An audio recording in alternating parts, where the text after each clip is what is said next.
Le vendredi passé, lors de la première rencontre entre les leaders syndicaux et le gouvernement et le patronat, nous avons rendu compte que les trois parties avaient décidé, de commun accord, de suspendre les travaux, de les reporter, afin de permettre, surtout à leur demande, de l'intercentrale syndicale de se référer à la base, avant d'entamer quoi que ce soit.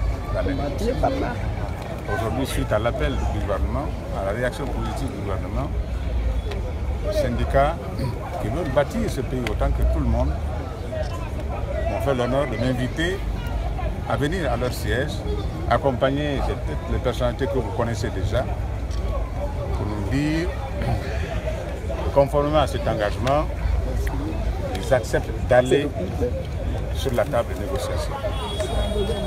Ça, c'est très important et je crois que c'est un message très fort à l'endroit de tout le monde pour dire que les Guinéens, qu'ils soient syndicalistes, qu'ils soient politiques, qu'ils soient du gouvernement, chacun aspire au bonheur de ce pays et chacun souhaite que la paix règne dans ce pays. Donc, il reste à prier que chacun aide à ce que ce processus aille plus loin que nous le souhaitons. Alors, à vous les journalistes, je souhaite que vous relayez ces messages, que vous vous abstenez de poser des actes qui enveniment d'une situation qui est déjà complexe. Soyez rassurés que toutes les parties que j'ai rencontrées ont réaffirmé leur souhait, après les incidents malheureux d'avant-hier, d'aller, quoi qu'il en soit, sur la table de négociation, de mettre la Guinée au-dessus de tout, ce qui est positif. Je vous remercie. Monsieur le médiateur, accompagné de certains membres de certaines institutions, plus certains religieux, sont venus nous voir dans le cadre d'un retour à la négociation.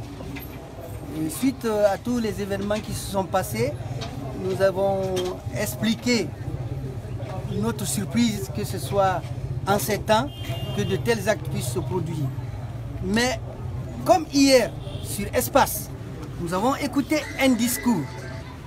Donc nous sommes prêts à retourner sur la table de négociation, mais cette fois-ci, que tous les sujets soient mis sur la table sans tabou. C'est-à-dire qu'on va décortiquer le budget de l'État, on va voir le train de l'État, on va mettre la nation guinéenne devant, et ensuite, après avoir vu tout ce qui est à voir, et maintenant, nous allons négocier. Donc, ce message-là, il va le transmettre et il pense qu'une lettre d'invitation va nous être adressée pour que nous soyons sur la table de négociation. Nous sommes confiants de nos argumentaires. Nous avons tous les documents, y compris à combien le litre ou la tonne de carburant vient à Conakry.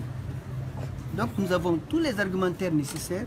Nous demandons au peuple de nous faire confiance. Nous sommes membres fondateurs de cette république, nous sommes membres fondateurs de cette démocratie.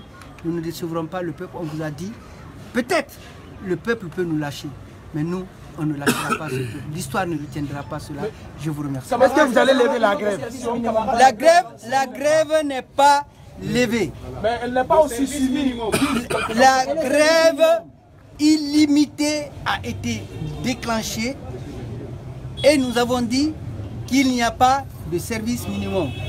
Nous maintenons cette position. Cela ne nous empêche pas, avec la venue du médiateur, d'aller sur la table de négociation avec nos argumentaires, défendre notre position face au peuple et face à la nation guinéenne. Donc il n'est plus question, les 8000, vous retournez autour de la table de négociation. Nous retournons sur la table de négociation.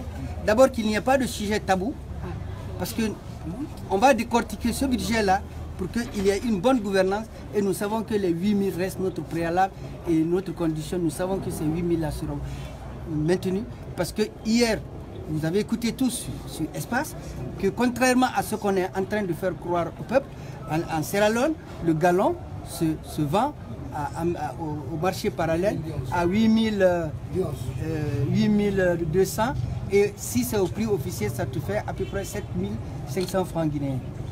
Et au Burkina, c'est 9200 le litre. Donc nous avons assez d'argumentaires pour que le prix soit maintenu à 8000 francs. Quand nous étions avec le médiateur, nous avons dit au médiateur que si il a fait le déplacement pour essayer de renouer le fil du dialogue, c'est-à-dire nous amener à la société africaine, c'est-à-dire l'arbre à palabre, qu'il dise à ce gouvernement et aux membres du gouvernement d'arrêter de nous provoquer. Ces agissements de personnes isolées, zélées, ne font que mettre du feu de l'huile sur le feu. Nous n'allons pas nous laisser intimider, ni par un général bafoué, ni par n'importe quelle personnalité. Nous sommes déterminés à aller jusqu'au bout de notre revendication. Que cela soit clair et net. Donc, le message, il a promis de le transmettre et nous avons confiance à lui parce que c'est sur son intervention que des camarades syndicalistes qui ont été arrêtés nous ont été remis. Voilà ce qui s'est passé. Merci. D'abord, c'est dans le cadre de l'harmonisation de nos stratégies de lutte, notre lutte commune pour la justice sociale, notre lutte commune pour ramener le prix du carburant à 8 000 francs. Et vous convenez avec moi que les syndicats, l'intercentrale est une partie intégrante des forces sociales guinéennes. Nous avons une obligation de solidarité mutuelle et nous avons une obligation d'harmonisation de nos différentes stratégies de lutte sociale. Et en plus de cela, nous avons reçu l'invite du médiateur de la République à travers une forte délégation qui a interpellé l'intercentrale syndicale et par ricochet le mouvement social guinéen à rejoindre la table de dialogue avec le gouvernement pour que les solutions soient trouvées autour de la table. Malgré les actes de provocation de ces dernières 48 heures, l'intercentrale syndicale a pris sur elle, à travers un mandat de la base, d'accepter de retourner autour de la table de dialogue. Ce dialogue veut dire que tous les arguments nécessaires, surtout sur le budget, seront mis sur la table pour que le gouvernement accepte de fléchir par rapport au prix du carburant, fortement inspiré par les évolutions des prix sur le marché international et dans les pays voisins, parce que nous avons eu des informations qui permettent de soutenir le combat, parce que comparaison n'est pas raison, comme on le dit le plus souvent. Mais pour terminer, l'intercentrale syndicale a aussi reçu avec une note de satisfaction la volonté d'unifier les efforts avec les forces sociales guinéennes pour que les différentes étapes de notre lutte sociale soient harmonisées autour d'une unité d'action parfaite. Donc ça veut dire quoi? Le dialogue veut dire que chacun viendra avec ses arguments et chacun viendra avec les données pour que, argument contre argument, nous amenons le gouvernement à reconsidérer sa proposition parce que nous pensons que notre combat, c'est pour défendre le citoyen contre les décisions politiques qui ne sont pas suffisamment réfléchies et qui impactent négativement sur le panier de la ménagère. Salut camarades.